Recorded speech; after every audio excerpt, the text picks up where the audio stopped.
Oh, isa pa, lakad. Oh. Oh. Balik. Balik, lakad. Wala ba kayong mga kamay? Oh. Kaya alam nyo, sa totoo lang, nung nasa Australia ako, talagang sabi ko nga nasa aeroplano pa lang ako, nasa YouTube na yon. Gumano na ako, sabi ko, Satanas, kumanda ka. Nakikita ko sa YouTube yun. Opo, nasa YouTube po ngayon yun. Nasa aeroplano po ko yun. Nandiyan po ngayon, mapanorin nyo. Ha? Sige. Yung meron maikli naman po, palitan nyo na lang ng ng talik. Ano po yun? Ha? Eto? Bless na to.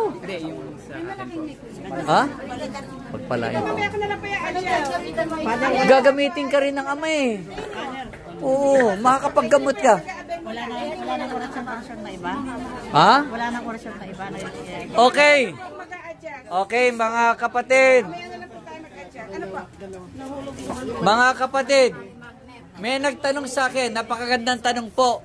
Wala na bang orasyon na iba? Ayan. Tama pong tanong yan. Ha? Pero ang ama po, ibang klase ang ama. Ang ama po, pag tinawag mo, hindi mo na kinakailangan magsalita pa ng Latin-Latin.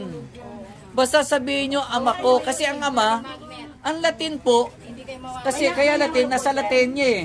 Nasa Rome, Grego, Greek. Nasa Pilipinas tayo. Ang ama, alam niya lahat ang salita.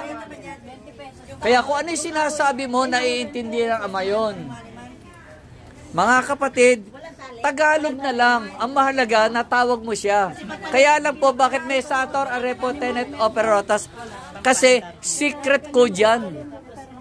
Yan yung tinatawag na lihim na kaalaman.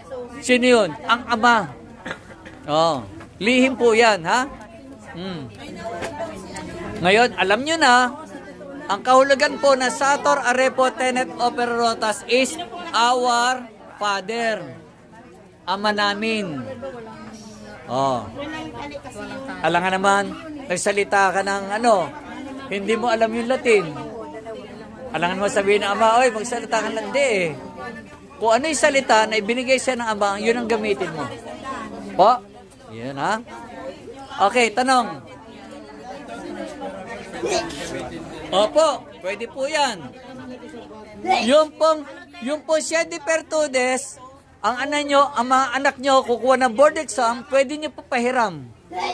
Kukuha po ng visa, pwede nyo pahiram. Pwede po dalhin yan sa patay, pwede po mabasa, mahipo na iba, ipahiram. O, pwede ipabless sa pare. Opo. Pwede po. Ano? Okay. Di ba sinabi ko naman sa inyo, lahat tayo manggagamot? Huwag niyo itanong, pwede ba ako maggamot? No. Bakit matandang ito? Year 2009 pa? 9? Year 2008, hindi na siya makalakad. Sino ba humipo sa kanya? Di ba kamay niya? Pero sinabi niya, Ama, gamitin niyo po ang aking mga kamay. Ginamit na ama. O di gumaling?